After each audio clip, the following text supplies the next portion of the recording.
it's really important that you're able to at some point look back and say, I'm actually better now than I used to be, because wherever you are as a musician, man, it always feels like I'm not really that good. Like, even professional musicians, when they take a look at where they are, they're like, well, yeah, I can play some stuff, but I'm not that good. And kind of everybody feels this way. So it's really important that wherever you are, if you're a beginner, intermediate, professional, that you're able to look back and go, okay, so I can definitely see there's so much work that I have to do, and I want to get so much better, but I actually have come a long way. So today we're going to talk about finally some place where some adults have a slight advantage over kids, and that's where we're going to set goals and we're going to try to obtain them, and then we're going to reward ourselves for achieving those goals. So this will probably help if you have a teacher. If you do have a teacher, they should be doing some of this stuff for you, or at least guiding you through this. So if you already have a piano teacher and you're a kid,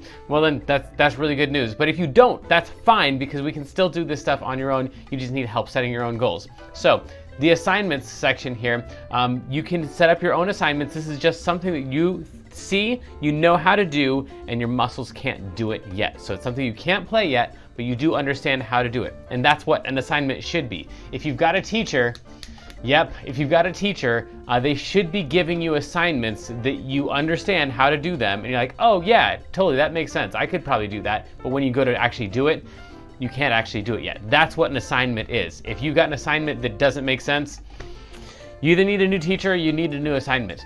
So the assignments are, this is a thing that I makes sense to me. I think I can do this. I'm gonna try to do this. And then you wanna make sure you put a date on it too. So whatever the date is, you wanna put that in there, and you wanna put in whatever your assignment is there. And then don't go back for another assignment until you accomplish that one. That's what I'd say. Like, these are each individual goals, and you want to make sure you have a date of the when you set the goal, when you made the assignment. And then honestly, like, man, even if you have a teacher, in a lot of cases, you wouldn't need to go back for another lesson until this assignment is done.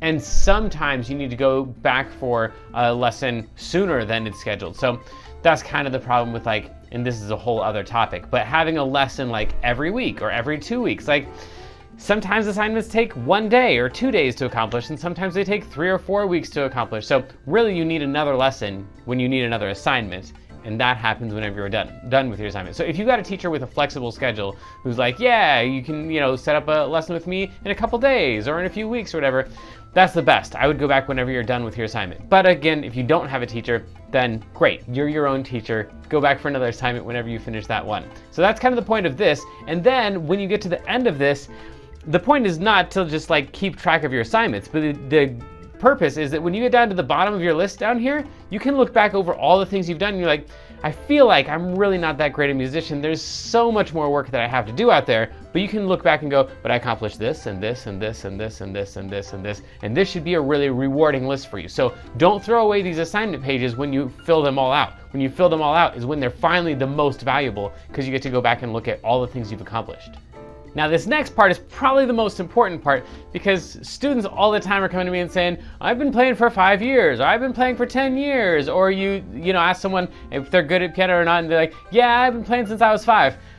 I have no idea what that means, because in music, as in most things that you're gonna try to get good at in life, it doesn't really matter how long you've been doing it or when you started it. What really matters is how many minutes or how many hours have you put in that where you were focused on getting a little bit better at it, where you were using up 80 or 90 or 100% of your brain power just focused on trying to get a tiny little bit better at this thing. So that's really how we count musicians, is not in how many years you've been playing, but how many hours do you have of focused practice? And so that's where you want to keep track of this thing. And just like the assignments page, this thing is one where you're going to look back and then see how much you've accomplished and see how much better you were than you were before. So if you have a lesson day, that's great. If not, then just set this to whatever today is. So maybe that's Monday or Tuesday, and then you can write in the rest of them. So Wednesday, Thursday, Friday, Saturday, Sunday, Monday. And so you're just gonna be keeping track within a week of how many minutes you're putting in that is focused practice time. It's really important here that you do not, even though you wanna set a goal at the beginning, like this week I'd like to get, 60 minutes of focused practice time in. If you don't get the 60, that's cool. Don't beat yourself up. just try it again the next week. And if you go 3 or 4 or 5 or 6 or 10 or 20 weeks and you don't hit your goals, probably you need to lower your goals, but also don't beat yourself up, because if you've practiced for 30 minutes total in your life, you're a 30-minute musician. Cool, that's what you are. If you've practiced for 100 hours, cool, then you're a 100-hour musician. There's no punishment for only being a 99-hour musician. So however much time you've put in, that's great. Reward yourself for that. That's great. And setting the goals is something that's really important for some people and not so much for other people. What I do with my students is I always set a really ridiculously low goal. Like if they come in for a lesson, let's say on a Tuesday, I'm gonna say, okay, before next Tuesday, let's try to get in 5 minutes of focused practice, but it's gotta be 5 minutes of really hard focused practice. Now, let me throw this in here. This does not have to do with the chart, but usually your really good progress in practice time is not going to happen within like the first 3 to 5 minutes, because that's usually just like trying to get your muscles engaged, get your brain engaged. You're just practicing getting focused. So usually a lot of progress doesn't happen until after that 5-minute mark or so. But it's also true that like once you get past a certain point, like sometimes it doesn't help anymore. So for some people that's like 2 hours of practice. Like they can practice for 2 hours and really make good progress. I can't do that. But they can practice for 2 hours and make really good progress during that time. But after that, like it's called diminishing returns. It just means that you're like not really making very much progress anymore, even though you're sitting there and you're trying to focus. Just your brain has already absorbed all that it possibly can. And what really needs to happen is you need to go away from your instrument and let all of that stuff just kind of settle in. It's not uncommon at all that I hear from students who they practice really hard and they're trying really hard at this thing and they can't do it and they just quit. And they come back the next day, they're like, all right, fine, I'll try it. And all of a sudden they can play it. And they're like, this is amazing, this is a miracle. And I'm like, actually that happens all the time, because there's only so much that you can cram into your head before it soaks in, and there's no way to rush the soaking in process. So sometimes you just gotta like practice for that, 5 minutes to get warmed up, and then the next 5 or 10 or 15 minutes, 20 minutes, 30 minutes of practice is gonna be like filling your brain full of stuff, and then you just gotta go away. And usually sleep helps a lot too, so you can get some good sleep, and it'll start to soak in, and when you come back, you'll actually be a better musician than when you left, because you got all this stuff that's now soaked in, and now you're ready to make some more progress with some more focused practice. So back to the goal idea is you wanna set a ridiculously small goal that you can definitely accomplish, hopefully something you accomplish in that first day, so that at the end of the week, when you add up your total minutes, you got, let's say, 5 minutes on this day and 0 minutes on that day and 10 minutes on that day and 0 and 0 and 0, and you get a total of 15. Well, 15 is greater than 5, so way to go. You beat your goal. I don't recommend that you take this number and you put it over here and just try to do more minutes that next week. What I would recommend is whatever that goal was, make it slightly higher. So even if you like totally crushed your goal, like you were trying for 5 minutes and you got a total of 15 minutes in the week, like, oh yeah, 15 minutes, I can do that. I wouldn't make it 15. I'd go for maybe like 6 or maybe like 10 minutes or something that's still accomplishable and something you can crush, because you want to crush your goals every single time. You do want those goal minutes to go up. So hopefully by the end down here, we're higher than 11 minutes. You'd want to have, oh man. So I'm hearing all of the parents in the back of my head now who've asked me over the years, hundreds of them, how many minutes should we be practicing every week?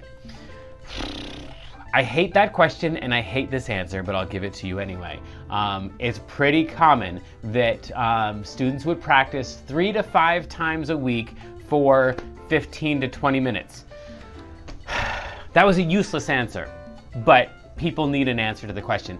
The truth is, like, I got students that only come in every week, and that's the only practice they get is the half hour that they're with me. And whatever, they're getting better at the rate of half an hour a week. So by the end of the year, they're gonna be about 25 hours better than at the beginning of the year. Cool. There are other students I have that practice an hour or 2, or in some cases 3 or 4 a day. And so at the end of the year, they're gonna have, they're gonna be a 1,000-hour musician because they've been putting in crazy hours. So It's really kind of whatever you feel like you can do. Again, like keeping in mind that whole thing about cramming your head full of stuff and letting it soak in. Whatever you feel like you can cram in, and it doesn't make you want to not come back to your instrument the next time. Because if you practice a whole lot today, and the next day you come back, you're like, oh, that instrument. Last time I started on that, I was there for like 3 hours, and I don't have 3 hours to spend right now. You don't want that. You want to just sit down and like play for like 30 seconds, 10 seconds, 5 seconds, and maybe that'll turn into a minute, maybe that'll turn into 10 minutes, and maybe you'll get really distracted and you'll end up there for an hour. But you don't ever want to see your instrument and go, oh, that thing. Well, I can't do it right now because I don't have enough time. You want to always be able to like just sit at your instrument and just play for a couple seconds and walk away and have that be fun. So we're going to set reasonable, accomplishable goals, and at the end of the week, we're going to reward ourselves for accomplishing those goals, and we're not going to punish ourselves for not accomplishing those goals. And when I say reward ourselves, I mean that literally. Like if you set up a goal of 10 minutes and you happen to get 10 minutes that week, or 11 minutes, or 12 minutes, I would set up something ahead of time, like that you're going to have 15 minutes extra to do whatever it is that you like to do, video games or a show or something. Find some way that you can reward yourself for accomplishing your goal, and probably have it be appropriate to whatever your goal was. So if your goal was, 10 minutes of practice time, then you should have a goal, a prize that's appropriate for accomplishing 10 minutes. But usually people underestimate how much effort it takes. So they're like, 10 minutes, that really wasn't anything. I don't deserve a reward for 10 minutes, but you do. So take what you think is reasonable, add a little bit to it, and make that your reward for accomplishing your goal. And once again, at the end of this thing, once it's all filled out, it's not time to throw it away. It's time to put that at the front of your binder or on the music stand on your piano, so you can see, you know what, I've accomplished this. I'm a 5-hour musician now, or I'm a 10-hour musician now, or I'm a 2-hour musician now, or whatever it is. Like you are, if you're a 5-hour musician, you're 5 hours better than someone who hasn't practiced. They are not the musician that you are. They would have to practice 5 hours in order to get as good as you are now. So moving on to the next page here, this is the part that gets kind of intimidating. So we had those assignments, and we're keeping track of the assignments and when we accomplish those. And then we had all the practice time and rewarding ourselves for accomplishing our practice goals. This next one here is when you've got a song that's all done. So maybe your assignment was, I'm going to finish the song Ode to Joy. And so you get done with Ode to Joy and you move on to your next assignment. You're like, yes, I did it. And you see all your practice time and you've gotten your rewards for all of your practice time. And this is exciting stuff. Now it's time to play it for someone else. This can be anyone. This can be your mom, your dad, your partner, your kids, your cats, the spider in the corner of your room, but you need to have some kind of an audience and play it for them. And I know, let me stop you right here, because I know more than half of you are saying, but I don't really want to play so that I can perform. First of all, half of you are lying, because half of you are just afraid to perform and you actually do want to perform. But there's a bunch of people who actually don't want to perform for people. That's perfectly fine, but also it's really super duper helpful. So even if you're just calling up your grandma on the phone and saying, hey, I want to play a song for you, please don't tell me what you think at the end. I'm sure she'll think you're great, but please don't tell me what you think at the end. I just need to play this for someone. Playing for someone, knowing that someone else is listening to you, changes the way that your brain works. It adds more tension, more stress, and honestly more reward for what you're doing. So this is not about actually being a performer or playing for other people or sharing your music with the world, even though a lot of us want to do that. This is really about just trying to change the chemistry of your brain. Also, this is why we sometimes want to play on different instruments. So if you've got a keyboard and you have a piano, I'd recommend practicing on both of them. And if your friend has a piano, when they're not around, I would go over and, well, when they're not in the room. Don't go over to your friend's house when they're not at the house. But go over to their house, and when they're not in the room, play on their piano, because everyone's going to feel a little bit different. If you're playing drums, maybe instead of trying to play your beat on your kit, try to play it on a bucket. Or if you're a guitarist, borrowing your friend's guitar, they probably have one laying around. A lot of homes do. So when you're over at their house, you're just picking it up and playing a couple chords, because it always feels a little bit different in each different environment. And that's the goal of performing here, is not to make you this great performer and to show off all of your skills, but to change your brain chemistry as you're playing, so that you're a great musician, not just when you are alone in your your room by yourself with your instrument, but so that you and your instrument have this relationship that no matter where you are, when the two of you get together, you make beautiful music. So here's how it works. You're going to write in the title right here of some assignment that you've accomplished. It doesn't even have to be a great song. Again, the purpose here is not to put on some great concert. It's to have an assignment that you feel like you've completed. Yes, I can totally play this on my instrument. I sound great. And then test that out by putting yourself in a new scenario. So you want to put in here the date that you have it memorized. So this should probably be the date that you looked for that new assignment, the date that you completed the previous assignment. But in some cases, you still need the music in order to play it. Like you still need the sheet music or whatever, or some kind of paper reminder of how to play the song. So this is going to be the date that you memorized it. And then you're going to put in here the date that you played this for under 5 people. So this is just like playing it for your cat or your dog or your grandma. And so this is where I played this for more than just myself. There was a spider in that corner, and there was an ant trail in that corner, and I was thinking about them as I was playing, and that was changing my brain chemistry. And then of course the rest of this is going to be exactly the terrifying things it looks like it's going to be. So playing this for 10 to 20 people, which means in a lot of cases, for a lot of us, we've got to look for those situations where we have 10 to 20 people. If you're in school, this means that whether you're on a Zoom call with your class or you're in your classroom, then saying, hey, by the way, teacher, I've got this song that I'd really like to play for some people, and there's 15 people in my class. Could I play that for the class? Or if you have a class that's over 20 people, perfect, because then you get to check 2 boxes there. So you're gonna try to play it for a medium-ish group, and then you're gonna try to play it for a large group. And so that means as soon as you see a large group, you gotta work up the courage. You don't have to do it yet. Hang on. If you don't do any of this last column over here, you're still a winner, okay? But try to, at least try to do the memorized thing, then try to do the under 5 thing. And if you feel like you can't move on to the 10 to 20 thing because that's just too intimidating, move on to the next song. And then just put the dates in here, and you can always go back and fill these in later if you get more courage or you get better at the song or you get an opportunity. Or, the worst, when you're at a party and they're like, oh, you play music, why don't you play this song? And you're like, please, no, let me escape the situation. They're like, no, come play. And the whole room is now staring at you and you're forced to go play. Well, then put that date in. You earned it.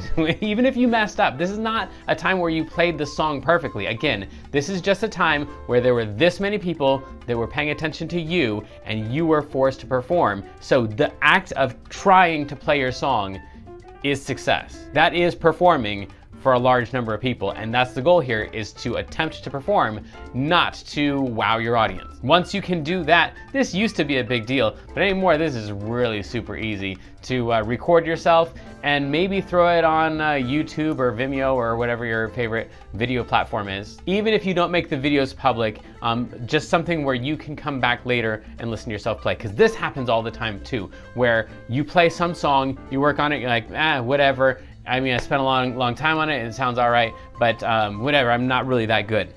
That same line that us musicians tell ourselves all the time. So I'm not really that good, and then you move on and you work on something else different, and then you work on something different, and a couple years later, you hear someone play a song, you're like, whoa, that's really good, and they're like, wait a second, I played that song once, and you go back to the recording of you, and you're like, whoa, that was really incredible. That's an amazing recording of that thing. How did I do that? And you end up having to learn from your past self, because now your current self doesn't know how to do that anymore, and you wish that you did because you think that sounds amazing. Really, this happens all the time, and you're gonna wanna have a recording of yourself. So when you record yourself, it used to be that we just tried to audio record this stuff, but anymore, video recording is so easy. Take a video of yourself playing it in a way that you can see yourself playing it, because future you is gonna think that current you is pretty impressive, and future you is gonna wanna take a lesson from current you. So make sure that you give future you a good lesson by having a good camera angle. And once you start filling out this chart, man, I don't know what more there is to being a rock star. I mean, you're setting your own goals, you're tallying up your practice hours. By the way, keep track of your practice hours, and I do this with all of my students. They know how many hours of practice they have. I'm a 50-hour musician, I'm a 100-hour musician, I'm a 150-hour musician, and we just keeping track of these, and they get certificates for every 50 hours of practice they put in. Actually, they get a certificate for the first hour that they put in, the first 10 hours they put in, and then 50 hours and every 50 hours after that. So Reward yourself, keep track of that so you know, I've put 500 hours into this thing, and that way when your brain says, yeah, but I mean, I'm not really that good. Sure, I've been playing for 6 months. Sure, I've been playing for 2 years, but I'm not really that good. I can't play like this person over here. Then you can go, you know what? I've been practicing for 500 hours. So I'm a 500-hour musician, and that's not nearly as good as a 5,000-hour musician. But I'll get there. I'll get there. And right now, it would take someone who started fresh 500 hours to get to where I am. That's not nothing. Once you're making your goals, you're setting your own assignments, you're keeping track of your practice time, you're performing in front of people, you're on this journey, and that's where we all are. We all have places that we're, well, yeah, I'm not really that great of a musician because I can't do this yet, but we're all on that journey. All the musicians, if you're doing this stuff, you're a musician, you're on this journey with us, you're a rock star. It's time to explore, mess up, and have fun.